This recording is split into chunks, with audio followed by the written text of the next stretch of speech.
Okay, so can you just introduce us for to everybody and just say what your job title is exactly?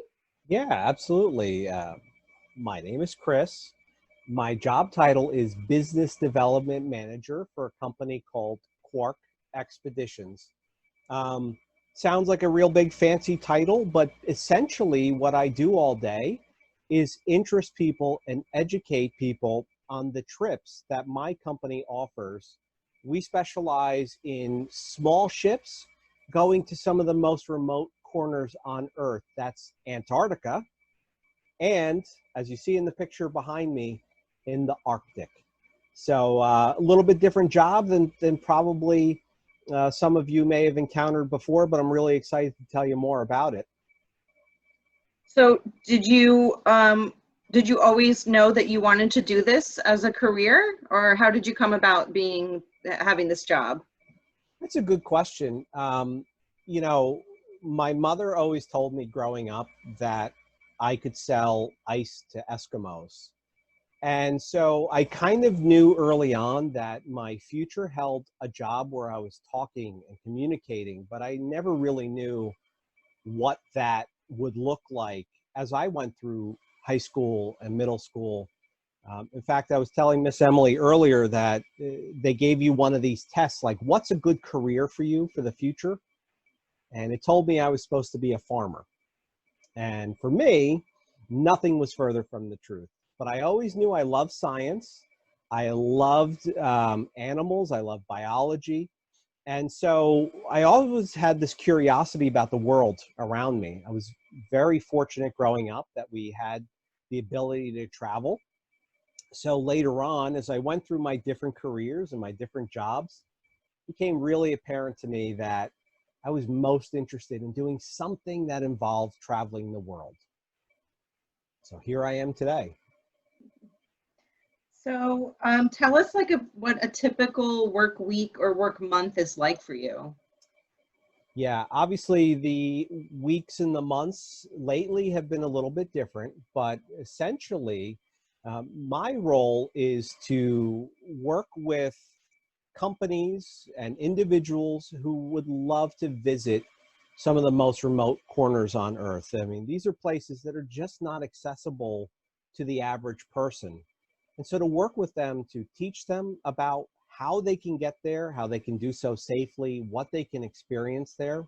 And so I have very often interactions very much like this, where I'm speaking about the experience, asking lots of questions, finding out what interests them so that I can make a recommendation for the best possible trip for them.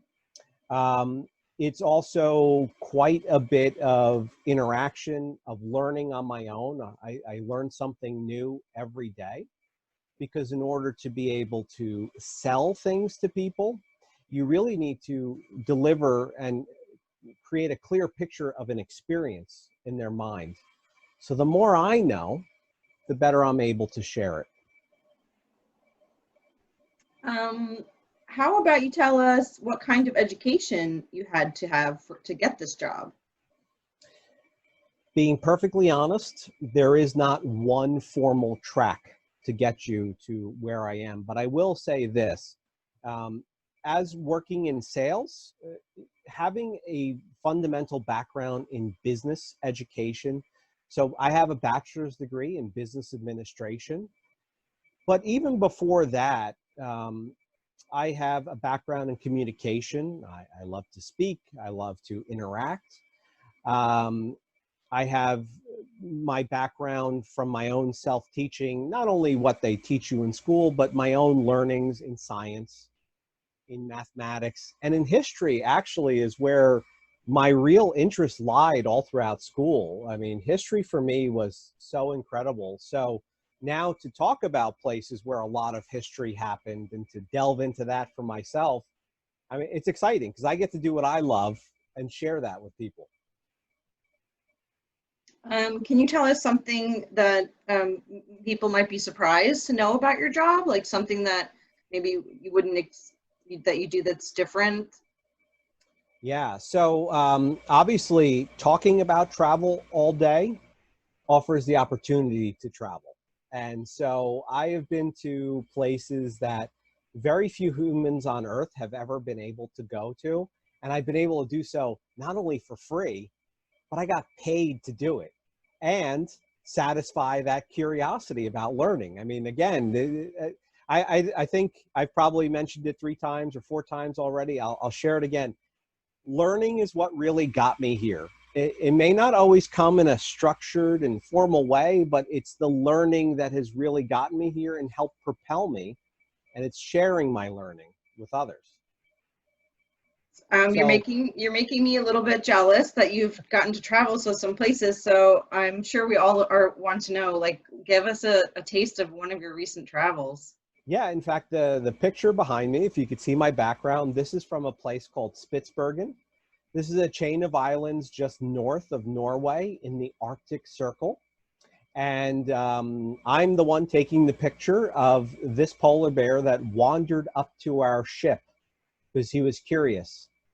And I have to tell you, you know, it's one of those breathtaking moments where, you know, you're like, yes, there's a polar bear, and I've seen them in the zoo.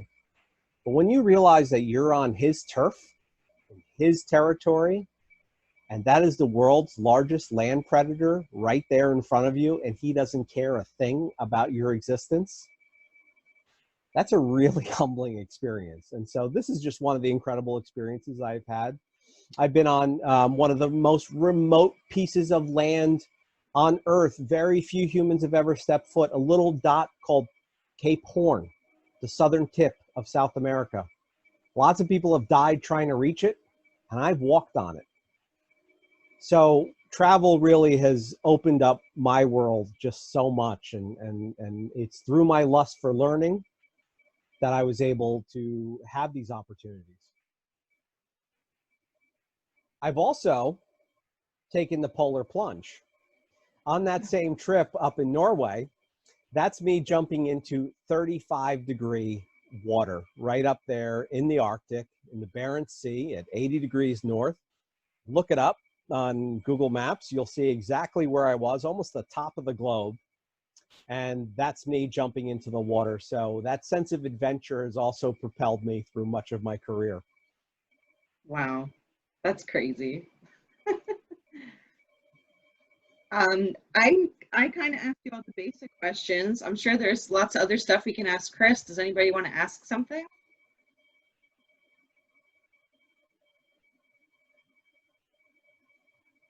Were there any like dangerous encounters you've had as a like in your profession? Yeah, no, that's a really good question. The most dangerous was convincing myself to jump into this 35-degree water. I've been very fortunate that all of the companies that I've worked with that specialize in these kind of adventurous trips, and especially the current company, Quark Expeditions, everything is done in a very safe and controlled manner. So there is definitely the element of adventure. There's a little bit of the sense of the unknown because nature is kind of at the helm.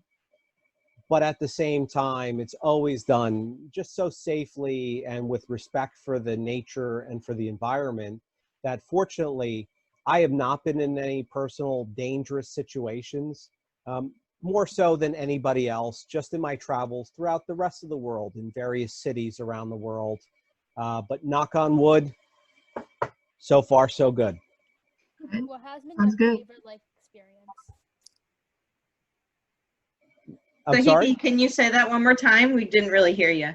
Oh, okay. What was your like most favorite like thing you did while like traveling? Uh, it was a little bit low. So my most favorite, Like Favorite. thing to do like what was your like favorite like place to travel and what did you like doing there? sure. Actually, my favorite place that I've ever traveled in my life was Egypt. My father is half Egyptian, I'm half Egyptian. My father is Egyptian. And so it allowed me an opportunity to connect with my heritage, to study that history that I talked a little bit about before and see the pyramids for the first time in my life. But other than that, one of my other favorite places is actually Italy, specifically Florence. For some reason, Florence really captured my imagination. I think, again, the history. It's kind of a quaint little city filled with art and culture. And so I have to say it's probably a toss-up, but if you notice, the common theme is almost always history is involved in some way. Okay. What's like one place that you would want to travel to after like quarantine and everything is over, like in the future?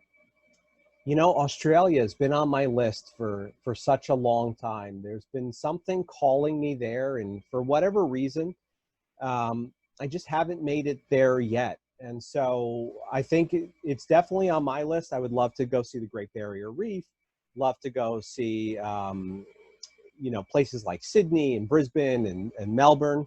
And also I have a real calling for South Africa, to go see a safari on my own, because, you know, the wildlife there is also just incredible. And so for me, I think that's on my list as well. Yeah, when you were talking earlier about seeing the polar bear in its own environment, I know I definitely felt that last year in Southern Africa, like seeing an elephant, seeing a giraffe on their just they're just eating and living, and they're out there, and it's crazy. It is very like humbling to see that for the first time. It is. And, you know, I have a friend that works very heavily with Africa and does a lot with Africa. And I'll never forget, he told me, he said, nothing ever prepares you for the first time you see a giraffe. He's like, for some reason, there's just something so bizarre yet so majestic about this stretched out horse. Nothing prepares you for that moment. And I want that moment. Yeah, they do. They look like they don't exist, and they are so very tall. I mean, they're eating from the very tops of trees. They are very strange and also beautiful. Yeah. It makes you wonder, like, what happens if they ever get a sore throat? Like, you know, where does it hurt? As you can tell, I spent a lot of time thinking about this.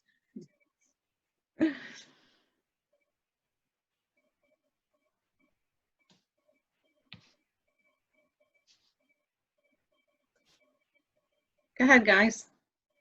I guess I know, like, reading online, is there any like certain ways tourists should interact with like wildlife and just like these like really special sites that are really like preserved? Is there any like way tourists are supposed to interact with them?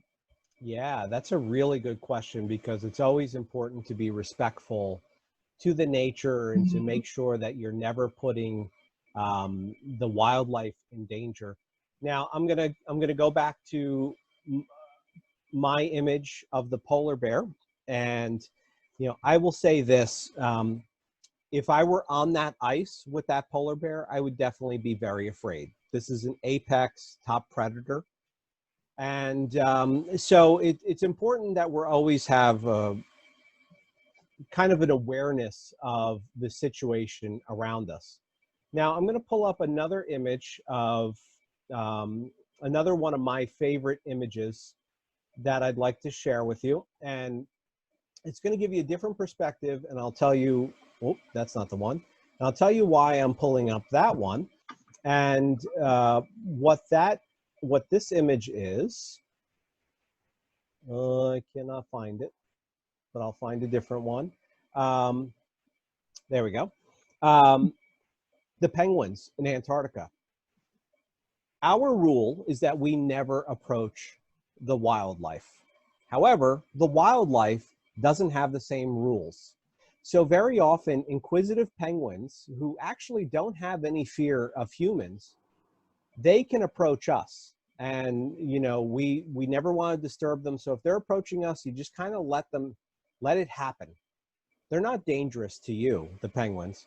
And so they're very inquisitive. They're very curious. They see these, like, you know, people in these bright yellow jackets, and they think we're just big penguins that walk funny compared to them. And so they'll come up and they'll kind of pick at your zippers, and they'll, I was trying to find one of the images of a penguin that literally walked up and stood under somebody's camera. And the reason why I love that is because they don't have the same rules we do, but our rules are always put in place to protect them because, you know, while they may not be endangered, we never want to harm any wildlife. It's always about being respectful and preserving the not only the wildlife but the landscapes that we visit as well. Right. So it seems like one of the first places that we can look when we're trying to plan is to see what the company's like and make sure that they have, you know, those kinds of ideals before you travel. Yeah, there's really two organizations that kind of set the criteria for visiting these areas and the procedures and the you know, the regulations for them. There's one for Antarctica, and there's called IATO. It's a multinational organization of companies like myself, like ours, that have gotten together and said, we need to protect this if we all want to have a future here, not only for business, but for the planet. And there's another one for the Arctic called IACO. And, you know, in the case of Quark Expeditions, it's so important to us to adhere to those regulations that we helped create those organizations and we helped create those regulations. So it's not just about following the rules, it's helping to create them. So I'm very proud to work for a company that really puts its money where its mouth is and helps preserve this for not only for our generation, but for your generation and for every other generation coming, because these are such special places on Earth. So I have a question related to that. Like lately with the spread of the pandemic, people have been very critical of cruise ships. And I'm curious what your thoughts on cruise ships are, because I've always heard that they're not the most environmentally friendly. Do you have any stuff to back that up? It's a good question as well. I mean, you know, pound for pound, the cruise ship will have a lower carbon footprint than the plane you took to get to it. In terms of smaller ships like ours, they are much more environmentally friendly because the engines don't require as much fuel and they are easily converted to low sulfur marine diesel fuel, so it burns cleaner with less emissions. And because of the fragile areas that we travel in, we're actually able to implement further controls. Like I'm going to show you, this is our new ship. It's coming next year. It's called Ultramarine. And the only reason why I'm showing this to you is because I want to talk about my favorite feature on the ship that's not in a picture. And it's called MAGS. It's the waste management system. How exciting, right? So this waste management system, MAGS, it stands for Micro Auto Gasification System. And basically what it does, it takes all the waste, all the paper, all the food, all the plastic, everything that's produced on board, burns it at a really high temperature and reduces it by 95%, which means less landfill, less garbage. So actually on your time on one of our ships, you will be producing and responsible for producing less waste than you did at home. Wow. So that's a really good question about the environment, and a lot of the big ships, they do get some flack because of their practices, but because we're small and we're more nimble, we can have better control over these things. And again, we care much more about the places that we travel than most.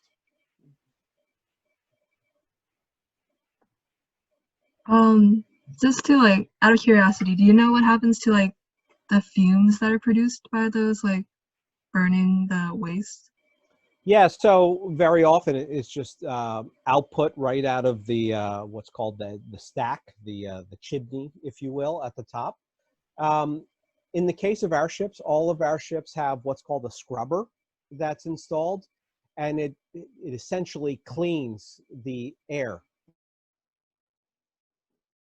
that's being output as much as possible, reduces the carbon dioxide output. And so what's coming out is not quite pure air, but it's much less, you know, when all taken into account. than your average car puts out when we break it down per person. So it is cleaned, it's sanitized as much as possible. Another thing that the big cruise ships get a lot of, we'll say, flack about is dumping wastewater into the waterways as they're sailing. With our ships, and particularly with Ultramarine, that wastewater is treated, it's recycled. What actually comes out is drinkable water. I don't want to drink it, but I'll take their word for it. And it's been tested, it's been analyzed. It is essentially pure, clean drinking water, but don't worry, we'll never make you drink it. I feel like this is the kind of stuff that we should be doing with like large corporations that are on land. Why aren't we if we know how to do this, like we should all be doing it. Yeah, that's a question for a different conversation, I think, but I agree with you. Yeah, that's amazing.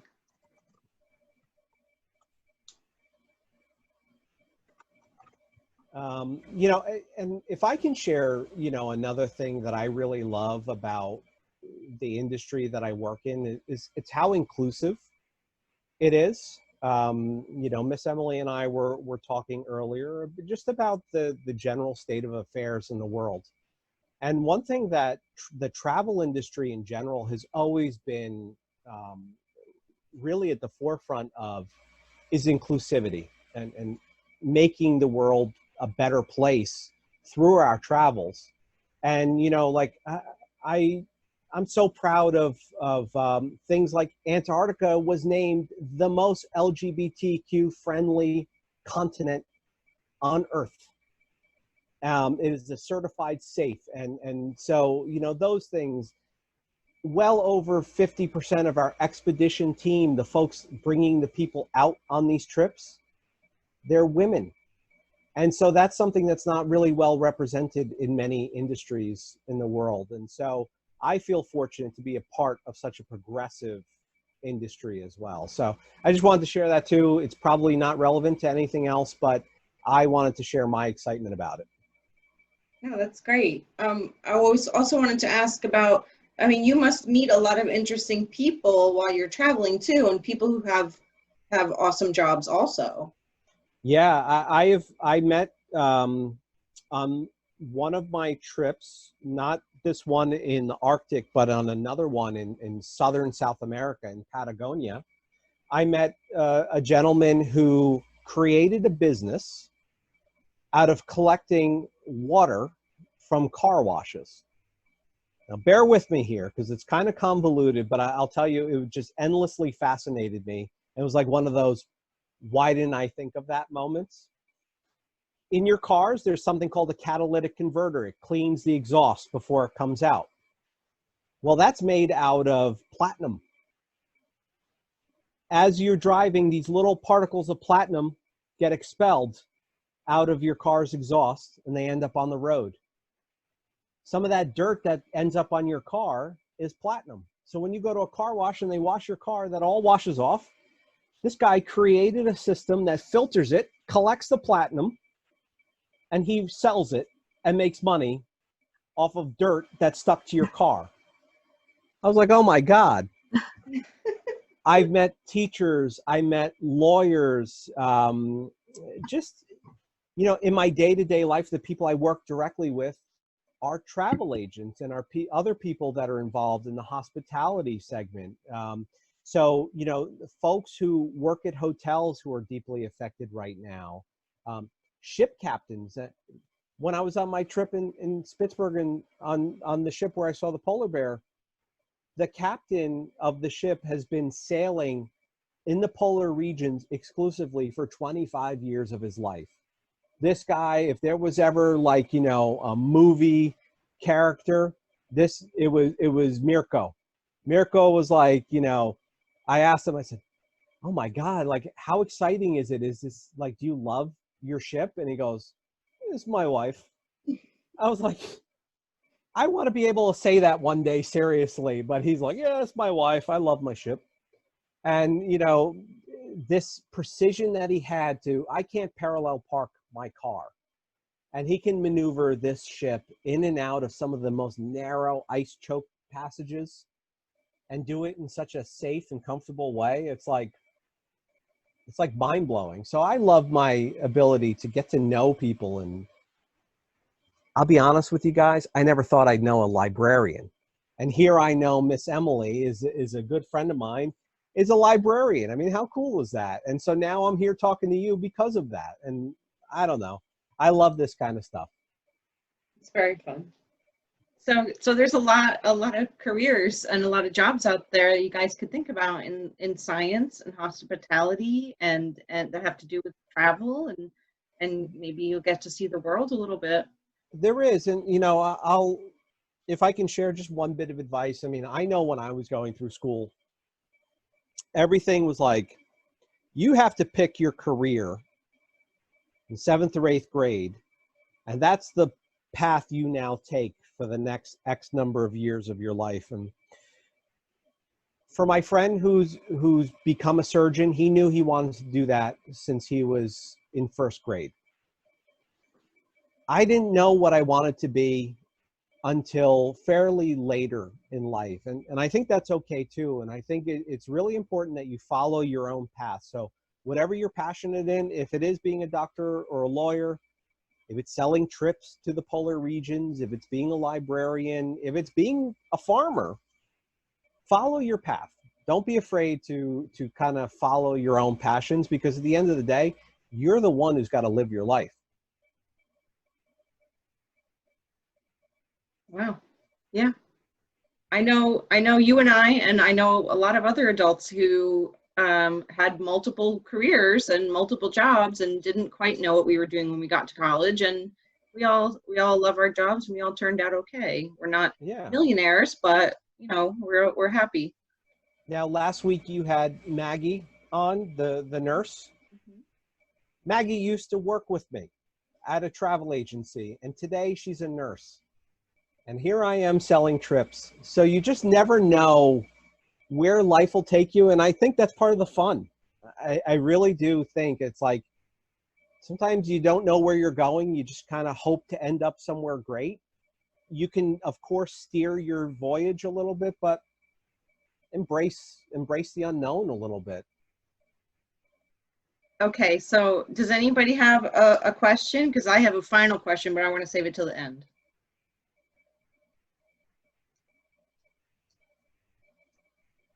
I can't see your faces, so I'm not sure. You guys good? Yeah, I don't have any more questions. Okay. Audrey, Sahithi, you guys good? Yep.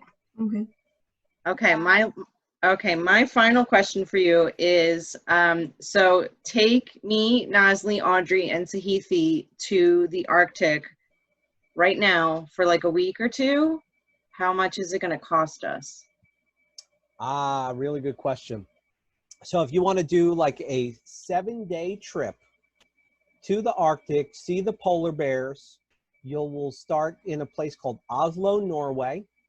For that 7 days, not including what it costs to get you to Oslo, Norway, you can do it for as little as about $1,000 a day. And that includes all your meals, that includes your activities, but most importantly, it includes some of the best scenery on Earth and some of the most incredible encounters with wildlife on Earth. So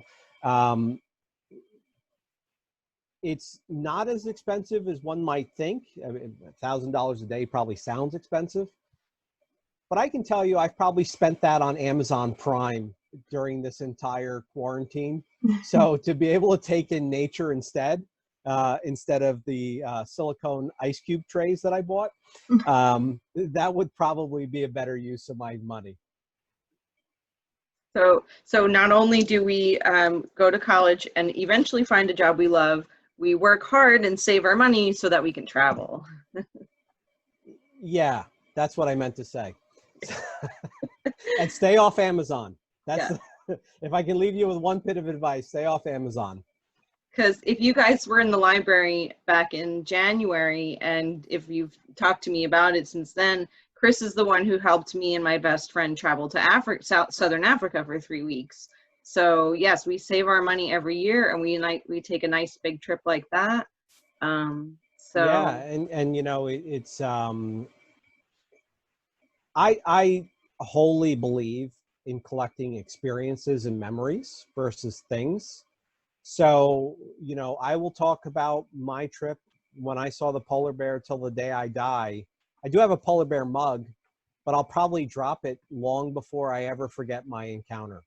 So, souvenirs are great. They're amazing, but to share experiences, I think, is what really life is about. I mean, at the end of the day, what we are is a collection of our memories and our experiences. So however you make them.